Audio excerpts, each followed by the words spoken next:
प्रणाम।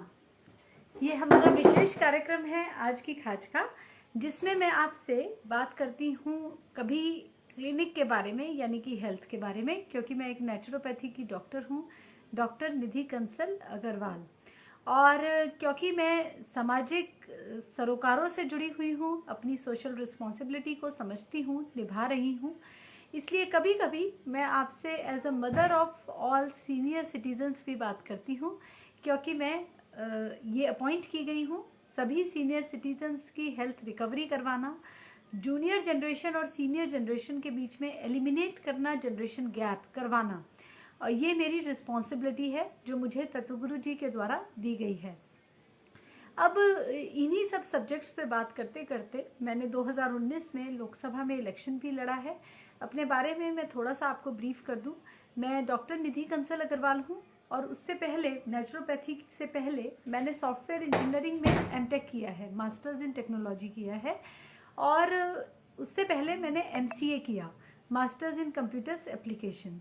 इन फील्ड्स को करने के बाद और एक एमएनसी में काम मैंने किया कुछ समय, तो उसके बाद मुझे ये समझ आया कि सारी एजुकेशन ने मुझे अच्छी अर्निंग, अच्छा सोशल स्टेटस या सोसाइटी में रहना, ये सब तो सिखा दिया, लेकिन अपनी ही हेल्थ को मेंटेन करना मुझे नहीं सिखाया गया। और अभी तक मुझे ये लगता था कि जब बीमारी आएगी तो आप क्योर के लिए डॉक्टर के पास जाएं और डॉक्टर से ट्रीटमेंट लें, लेकिन डॉक्टर्स के पास ज़्यादातर क्रोनिक एलिमेंट्स के लिए ट्रीटमेंट होते नहीं हैं। और कोई भी बीमारी, ये मैंने नेचुरोपैथी में सीखा कि अगर बीमारी को हम समय पे क्योर ना करें तो वो क्रोनिक, और वो एक क्रोनिक बीमारी बनने के बाद उसको ठीक करना तकरीबन नामुमकिन हो जाता है, और आपको उसी के साथ रहना पड़ता है। जैसे कि आप साइनस का एक एग्जाम्पल लें। बचपन में अगर आप साइनस के पेशेंट से बात करें तो आप पाएंगे कि उसको बचपन में खांसी जुकाम की प्रॉब्लम फ्रीक्वेंटली होती थी, कभी ना कभी जॉइंटिस या टाइफाइड हुआ था, या बुखार होता था, जिसके लिए नॉर्मल मेडिसिन के थ्रू ठीक किया जाता था। मेडिसिन से आपका टेम्परेचर तो नीचे आ जाएगा, लेकिन जो आपको इन्फेक्शन हुआ है अंदर, जिसकी वजह से बुखार आया है, वो पूरी तरह से गया या नहीं ये आप नहीं जान पाएंगे।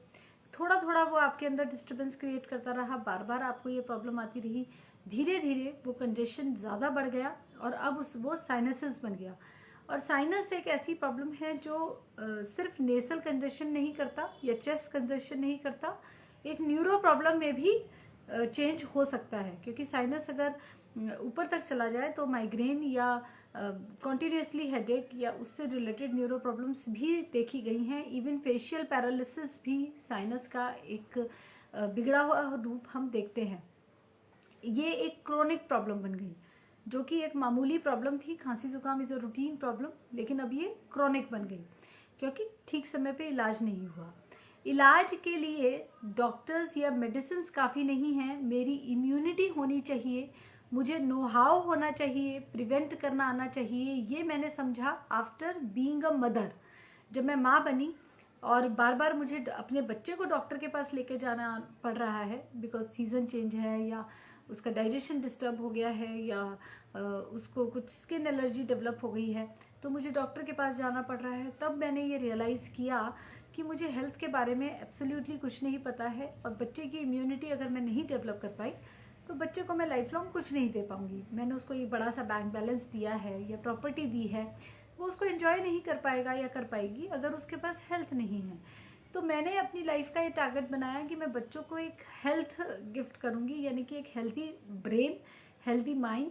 ब्रेन और माइंड अलग अलग कंसेप्ट हैं। माइंड से हमारी मेंटल हेल्थ जुड़ी है, brain is more or less connected with our neuro system, and health is holistic concept कि आप अच्छा फील कर रहे हैं, आपका बात करने का मन कर रहा है, आपका लोगों से मिलने जुलने का मन कर रहा है, आप अपने पास्ट से बहुत ज़्यादा परेशान नहीं हैं, फ्यूचर की चिंताएं आपके मन में नहीं आ रही हैं, तब हम कहते हैं कि आप हेल्दी हैं।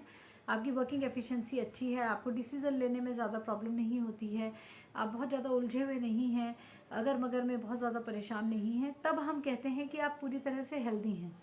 तो मैंने अपनी लाइफ का ये टारगेट बनाया, जैसे आमतौर पे पेरेंट्स बनाते हैं कि मैं अपने बच्चे को इतनी प्रॉपर्टी देना चाहता हूँ, या मैं अपने बच्चे को अच्छी सी एजुकेशन देना चाहता हूँ, उसके पास इतनी डिग्रीज होनी चाहिए, या मैं अपने बच्चे को एक सोसाइटी में बहुत नाम कमाना सिखाना चाहता हूँ। तो मैंने ये टारगेट बनाया कि मैं अपने बच्चों को हेल्थ कमाना सिखाना चाहती हूँ और यही उन्हें गिफ्ट देना चाहती हूँ।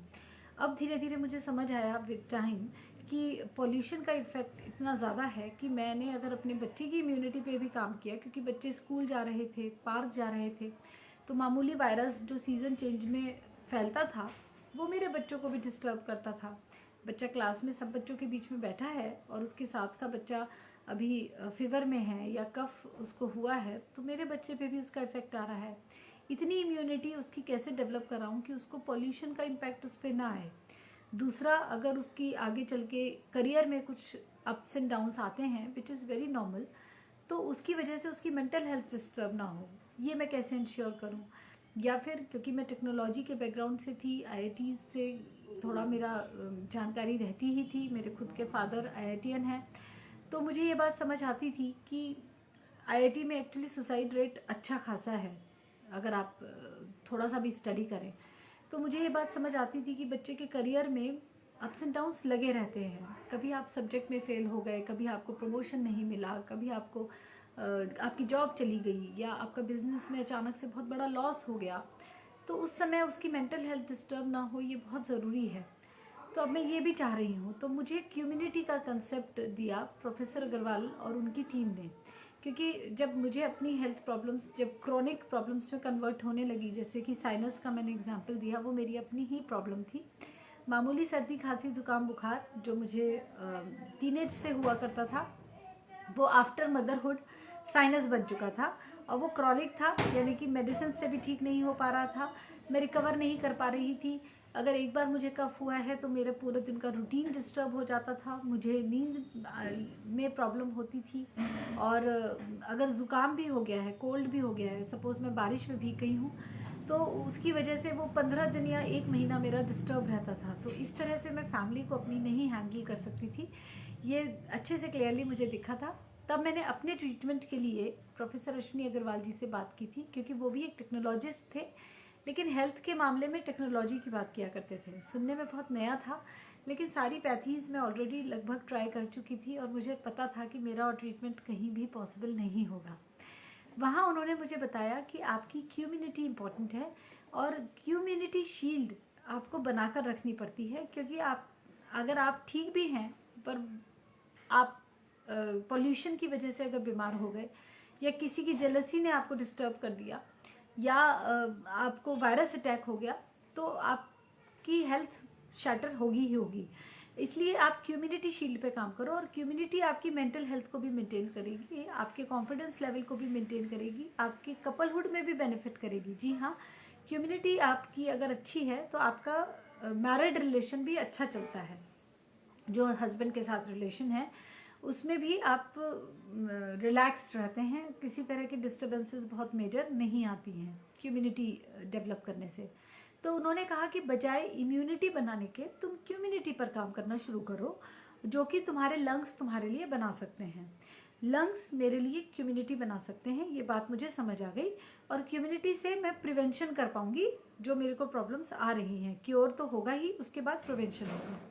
अब लंग्स कम्युनिटी कैसे बनाएंगे, उसके लिए सबसे पहला स्टेप है श्वास योग। उसके अलावा थोड़ा सा हमें डाइट में ध्यान रखना पड़ता है कि जो चीज़ें मुझे सूट नहीं करती, यानी कि मेरा डाइजेशन सिस्टम उन्हें डाइजेस्ट ही नहीं कर सकता, उन्हें मैं अपनी डाइट से हटा दूँ। और ये सबके लिए अलग अलग है, यानी कि मेरे हस्बैंड के लिए अलग है, मेरे लिए अलग है, मेरे बच्चों के लिए अलग है। ये बात मैंने समझी कि कुछ चीज़ें ऐसी हैं 3 या 4 जो मेरे डाइजेशन सिस्टम में कभी भी सूट नहीं करेंगी। जैसे बनाना है, वो किसी के लिए अच्छा है, किसी के लिए इट्स वेरी गुड, उसमें कार्बोहाइड्रेट्स होते हैं, उसमें प्रोटीन भी थोड़ा होता है, और ग्रोथ के लिए, ग्रोइंग बच्चों के लिए, खासतौर से अगर बच्चे स्पोर्ट्स में एक्टिव हैं तो उनके लिए नॉर्मली रिकमेंड किया जाता है कि आप बनाना खाएं। लेकिन बनाना में भी हार्मफुल फॉर सम पीपल, किसी किसी के लिए बनाना एक्चुअली डिस्टर्बिंग हो जाता है उनके डाइजेशन में। ऐसी कई चीज़ें हैं, जैसे सैलड है, फ्रूट्स हैं, या इवन फ्राइड फूड है, किसी किसी के लिए इट्स गुड, किसी किसी के लिए अच्छा है कि वो फ्राइड खाएं once in a while, but किसी किसी के लिए वो बिल्कुल भी अच्छा नहीं बैठता। तो उन्होंने मुझे ये बताया कि तुम्हारे लिए जो सूटेबल नहीं है उसको लाइफ लॉन्ग अपनी डाइट से हटा दो। उन्होंने 3-4 चीज़ें मुझे बताई, मैंने उनको हटा दिया एंड मिराकलसली मेरा वेट बहुत जल्दी 1.5 महीने में I was in a proper shape, जो कि बहुत ही ज़्यादा बिगड़ चुकी थी मेरी shape. I was in my 30s, मैं 30 साल की सिर्फ थी, लेकिन ओबेसिटी एक्चुअली एक मेजर प्रॉब्लम बन चुकी थी और फेशियल ग्लो ख़त्म हो चुका था मेरा, जिसकी वजह से मैरिड रिलेशन में भी इम्पैक्ट था और सबसे मेजरली मेरा सेल्फ कॉन्फिडेंस बहुत शैटर हो गया था, because I was not feeling beautiful, I was not looking beautiful. और मुझे ऐसा लग रहा था कि, और आई वॉज फीलिंग टायर्ड, मैं थकी हुई रहती थी, फटीग रहता था। मोटापा है, ओबेसिटी है, तो आपको फटीग तो रहेगा ही। और इसके साथ साथ साइनस की भी प्रॉब्लम थी, तो कभी भी ऑलमोस्ट एवरी मंथ वो डिस्टर्बेंस आती थी। गायरी प्रॉब्लम्स थी, तो मंथली साइकिल डिस्टर्ब्ड है तो वो कॉन्टिन्यूसली एक प्रॉब्लम बनी रहेगी। इसके साथ बच्चों की इम्यूनिटी कम है, तो कभी मैं बीमार हूँ, कभी बच्चा बीमार है, कभी दूसरा बच्चा बीमार है, कभी हस्बैंड की हेल्थ ख़राब है, और हमारा आपस में रिलेशन में वो स्ट्रेंथ ही नहीं है कि हम एक दूसरे के साथ डी स्ट्रेस कर पाएँ। डी स्ट्रेस मीन्स एक्चुअली कपलहुड इतना स्ट्रांग होना चाहिए, हस्बैंड और वाइफ का रिलेशन इतना स्ट्रांग होना चाहिए कि दोनों एक दूसरे को देख के अपना स्ट्रेस रिलीव कर पाएँ। दोनों एक दूसरे को देख के ही इतनी स्ट्रेंथ इस रिलेशन में आ जाती है, आ जानी चाहिए कि आपको इंस्टेंटली रिलैक्सेशन मिले अपने हस्बैंड को देख के, और हस्बैंड को इंस्टेंटली रिलैक्सेशन मिले अपनी वाइफ को देख के। चाहे ऑफिस में किसी भी तरह की पोजीशन है, चाहे आपका किसी भी तरह का प्रॉब्लम चल रहा है, जैसे अभी हम देख रहे हैं कि भारत में बहुत ख़राब सिचुएशन चल रही है। हम न्यूज़ चैनल खोलें तो it's very depressing to know कि कितना ख़राब चल रहा है इस टाइम सिचुएशन भारत में। या हमें लगता है कि बच्चे घर पे हैं, उनकी स्टडीज़ का नुकसान हो रहा है, किसी के बिजनेस में लॉस हो रहा है। Overall situations are not at all good. पर ऐसे में भी मुझे अपने आप को, मेंटल हेल्थ को अगर मेंटेन करना है, इसमें अगर कपलहुड मेरे लिए स्ट्रेंथ बन जाए तो इससे बेहतर कुछ नहीं हो सकता, जो कि आप कर सकते हैं कम्युनिटी को डेवलप करके।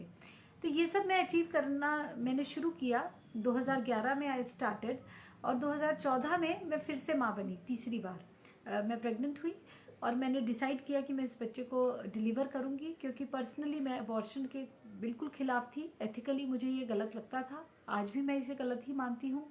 जो हत्या है वो हत्या ही है, और मैं ये महापाप नहीं कमाना चाहती थी, तो मैंने अपने बेटे को जन्म दिया, तीसरा चाइल्ड। और उसके बाद जब मेरी रिकवरी हुई तब मैंने वो चेंज फील किया, इस सिस्टम की स्ट्रेंथ को फील किया, कम्युनिटी का मतलब समझा। क्योंकि जो बच्चा आया उसकी immunity was already so developed. मुझे पहले अपने दोनों बच्चों पे काम करना पड़ा, उनकी इम्यूनिटी डेवलप करने के लिए, उनकी कम्युनिटी शील्ड बनवाने के लिए I had to put in a lot of effort. लेकिन जो बच्चे को मैंने प्रेगनेंसी में ही टाइम अच्छा दिया, उसको गाइडेंस अच्छी दी, या जो मुझे करना चाहिए था वो मैंने किया, स्पेशली मेरी कम्युनिटी को मैंने मेंटेन रखा, और डाइट का मैंने ख्याल रखा कि मैं बच्चे की भी अगेंस्ट ना खाऊं, क्योंकि प्रेगनेंसी में माँ को अपने भी डाइजेशन का ध्यान रखना है और बच्चे के भी। तो डाइट चार्ट अलग बनता है, और इसमें हम दोनों के डाइजेशन को ध्यान रखते हैं, बच्चे की ग्रोथ को भी ध्यान रखते हैं, मदर के हीमोग्लोबिन का भी हमें देखना पड़ता है कि वो कम ना हो, उसकी बोन्स की स्ट्रेंथ कम ना हो। तो तब हम कुल मिला के एक बैलेंस डाइट चार्ट बनाते हैं। तो वो मैंने फॉलो किया उस चार्ट को, और उन प्रैक्टिसेस को जो मेरी कम्युनिटी मेंटेन करने के लिए ज़रूरी थी। तो उसका रिजल्ट मैंने इंस्टेंटली अपने बच्चे में देखा। It was a divine kid delivery, और जिसका बेनिफिट मुझे ये मिला कि अब बच्चे का सेल्फ कॉन्फिडेंस, बच्चे की हेल्थ का मेरे लिए इशू नहीं है। मुझे इस बात की चिंता नहीं होती कि कल को इसको मेंटल स्ट्रेस ना हो जाए, कि इसको अपनी हेल्थ मेंटेन कैसे करनी है ये मुझे सिखाना पड़ेगा, क्योंकि मैं उसको 9 महीने में ही सिखा पाई। तो अब मैं बहुत फ्री हो गई थी अपने बच्चों से। तो 2016 से मैंने पब्लिक में बताना शुरू किया इन चीज़ों के बारे में, क्योंकि फ़ीमेल की हेल्थ बहुत ज़्यादा डिस्टर्ब थी। अभी भी मैं देखती हूँ फीमेल्स की बहुत ख़राब पोजीशन है, married relations are very very disturbed. Husband के साथ कपलहुड, उसमें वार्मथ, उसमें अफेक्शन लगभग ख़त्म है। आप केक काट के किसी सेलिब्रेशन को कर रहे हैं, लेकिन आपके फेस पे ग्लो नहीं आ रहा है हैप्पीनेस का, इनर हैप्पीनेस का, तो उस सेलिब्रेशन का कोई मतलब नहीं बनता। तो वो जो मिसिंग है फीमेल्स की लाइफ से खास तौर से, वो गैप भरने के लिए मैंने नेचुरोपैथी का कोर्स किया। अब मैं एक नेचुरोपैथी की डॉक्टर हूँ, क्लिनिक चलाती हूँ, merrier naturopathy clinic. Merrier naturopathy clinic में मुझसे बहुत आसान सबसे पहला क्वेश्चन ये पूछा जाता है कि आप किस तरह से ट्रीटमेंट करती हैं। तो ट्रीटमेंट हम नेचर से ही के द्वारा ही करते हैं, नेचुरल कंपोनेंट्स को ही यूज़ करके करते हैं, जिसमें हम बहुत प्राइमरीली एयर एलिमेंट को यूज़ करते हैं। और जो नेचुरोपैथी है वो हमें होलिस्टिक हेल्थ के बारे में बात करना सिखाती है। यानी कि पेशेंट ने अपने कुछ सिम्टम्स बताए जिसकी वजह से हम डायग्नोस कर पाते हैं कि इसको ये प्रॉब्लम है। कभी कभी हमें टेस्ट कराना पड़ता है, जैसे 5C एनालिसिस, जिससे हमें एक्यूरेटली समझ आए कि प्रॉब्लम क्या है। उसके बाद जब हमने ये समझ लिया कि इसको ये हेल्थ प्रॉब्लम है, तब हम उसको जो ट्रीटमेंट देते हैं वो नेचुरोपैथी के अलाइनमेंट में देते हैं, जिससे ओवरऑल उसके मॉलिक्यूल्स बैलेंस होने लगते हैं, सारे एलिमेंट्स उसकी बैलेंस में आते हैं, तो उसको होलिस्टिक हेल्थ का बेनिफिट मिलता है। डाइजेशन ठीक हो गया है, चाहे आपके घुटने में दर्द था, आपने घुटने के दर्द का ट्रीटमेंट शुरू किया, लेकिन अब आपका इस ट्रीटमेंट से डाइजेशन भी ठीक होगा, आपके फेस पे भी रिलैक्सेशन आएगा, ग्लो बढ़ेगा फेस का, आपका दिमाग थोड़ा खुलेगा, आपकी सोचने समझने की शक्ति अच्छी होगी, आपको नींद बहुत अच्छे से आएगी। ये इसके पॉजिटिव साइड इफ़ेक्ट्स आते हैं इस ट्रीटमेंट के। यही नेचुरोपैथी का कमाल है, इसीलिए मैं नेचुरोपैथी को पसंद करती हूँ और मैंने इसी में कोर्स किया। I could have gone for other pathies also, उसमें थोड़ा सा और टाइम में भी लगता। इसमें मुझे 3 साल लगे हैं नेचुरोपैथी का कोर्स करने में। इसके अलावा मैंने कॉन्जनिटल थेरेपी का कोर्स किया फर्स्ट लेवल का, जिसके थ्रू फीमेल की हेल्थ का, गायनी प्रॉब्लम्स का मैं बहुत एक्यूरेटली ट्रीटमेंट दे पाती हूँ। ट्रीटमेंट का मतलब है कि वो ठीक हो गई प्रॉब्लम, उसके रीअकरेंस की जो चांसेस हैं वो तकरीबन ना के बराबर हैं, अगर पेशेंट ने वो फॉलो किया है इंस्ट्रक्शंस जो मैंने दिए हैं। अगर वो वापस से पुराने लाइफस्टाइल को फॉलो करने लगती है, पुरानी प्रैक्टिसेस को फॉलो करने लगती है, तो नेचुरली उसको फिर से वही प्रॉब्लम अराइज होंगी। तो मैं उसको कुछ प्रिकॉशंस बताती हूँ कि आपको ये नहीं करना है, इस वजह से आपको ये प्रॉब्लम आई थी, तो अब आप टेक केयर करें कि आपको इस वजह से प्रॉब्लम ना आए, आफ्टर क्योर, प्रिवेंशन के लिए। और recovery is the most important game यहाँ पे, क्योंकि मेरा टारगेट सिर्फ ये नहीं रहता है कि रिपोर्ट्स नॉर्मल आ जाएं। जैसे सपोज PCOD के पेशेंट आई हैं मेरे पास, तो मेरा टारगेट सिर्फ इतना नहीं है कि अल्ट्रासाउंड में ये आ जाए कि आपका PCOD क्लियर हो गया। मेरा टारगेट ये है कि आपने जो PCOD की वजह से लॉस हुआ है आपको, जैसे PCOD का सबसे पहला प्रॉब्लम है कि फेशियल ग्लो ख़त्म हो जाता है, फेशियल हेयर बढ़ने लगता है, PCOD की वजह से ओबेसिटी आने लगती है, फैटीग, थकान रहने लगती है, मूड स्विंग्स बहुत ज़्यादा फ्रीक्वेंट हो जाते हैं, बहुत ज़्यादा अनप्रडिक्टेबल हो जाते हैं। PCOD की वजह से फीमेल का self confidence will go down, इसमें कोई संशय नहीं है। PCOD के वजह से फीमेल के करियर पे इफेक्ट आएगा, क्योंकि मैं PCOD में टीनेज में खासतौर से हैंडलिंग करती हूँ, तो टीनेज के time is most important for your career formation. तो आपका करियर फॉर्मेशन का टाइम ही अगर आपने एक बीमारी से जूझने में निकाल दिया, जो कि आपका एक्चुअली गोल्डन टाइम था, तो आपको इसके सारी उम्र इसका दर्द झेलना पड़ेगा। तो आई मेक श्योर कि बच्चे का कॉन्फिडेंस या उसका जो पढ़ाई में मन नहीं लगता वाली प्रॉब्लम्स हैं वो भी ठीक हो जाए। और ये ओवरऑल होलिस्टिक हेल्थ पे मेरा ध्यान रहता ही है। हालांकि सबसे पहले हमें बीमारी को क्योर करना है, उसके बाद हम रिकवरी पीरियड में जाते हैं। रिकवरी फेज में जो नॉर्मली 3 से 4 महीने हो सकता है डिपेंडिंग ऑन द प्रॉब्लम। उसके बाद हम प्रिवेंशन के लिए कुछ प्रिकॉशंस बताते हैं, कुछ प्रैक्टिसेस बताते हैं कि ये आप प्रिवेंशन आप इस तरह से कर सकते हैं जो कि लाइफ लॉन्ग है। आपको लाइफ लॉन्ग ये प्रॉब्लम रिपीट नहीं होगी अगर आप उन चीज़ों का ध्यान रखेंगे जो मैंने बताई हैं। तो this is the miracle of naturopathy, जो अब मैं पेशेंट्स की लाइफ में एक्चुअली रियली कर पा रही हूँ। And I should say special thanks to my family, my husband who is himself a naturopath doctor now. हम दोनों IT के ही एक्सपर्ट थे, सॉफ्टवेयर इंजीनियर ही रहे, लेकिन हेल्थ इज़ वेरी इंपॉर्टेंट, और हेल्थ के बिना लाइफ में एंजॉयमेंट नहीं है। ये बात समझ के अब हम दोनों ने नेचुरोपैथी का में डॉक्टरी की है, और दोनों ही अब क्वालिफाइड डॉक्टर हैं। और यहाँ सबसे ज़्यादा जो मेरे मन में ग्रैटिट्यूड है वो प्रोफेसर रश्मि अग्रवाल के लिए है, कि एक टेक्नोलॉजिस्ट होने के बावजूद और वो किसी भी फील्ड में बहुत अच्छा कर सकते थे, क्योंकि he had so much of skill set, लेकिन उन्होंने अपने स्किल सेट को सोसाइटी के लिए लगाना बेटर समझा और सोसाइटी के बेनिफिट के लिए उन्होंने लाइफ से रिजेक्शन, बीमारियां कैसे कम होंगी, इस पर काम करना शुरू किया and he could successfully do it. और जिसकी वजह से आज से 15-20 साल पहले ही वो सांस के बारे में बात करने लगे थे, लंग्स की एफिशिएंसी के बारे में बात करने लगे थे, लंग्स की हेल्थ के बारे में बात कर रहे थे। 2010 में उनकी एक बुक छपी है जिसमें लंग्स की हेल्थ पर एक पूरा चैप्टर है। मैं कल ही पढ़ रही थी तो आई वाज सरप्राइज्ड कि 10-15 सालों से ये चीज़ें मार्केट में हैं, हमने समझी नहीं, और जिसकी वजह से आज पूरा ग्लोब सफ़र कर रहा है इस तरह की प्रॉब्लम से, जो हम लोग आसानी से रोक सकते थे, संभाल सकते थे। सिर्फ अपने लंग्स को स्ट्रॉन्ग बनाना था। अगर हमारे लंग्स स्ट्रॉन्ग होते तो हमें आर्टिफिशियल ऑक्सीजन के लिए इतना मारामारी ना करनी पड़ती, वायरस का भी इतना नेगेटिव साइड इफेक्ट हम पे ना आता जितना कि आ रहा है, जो कि अब पूरी सोसाइटी के लिए पेनफुल है। खैर, जो हो गया हो गया।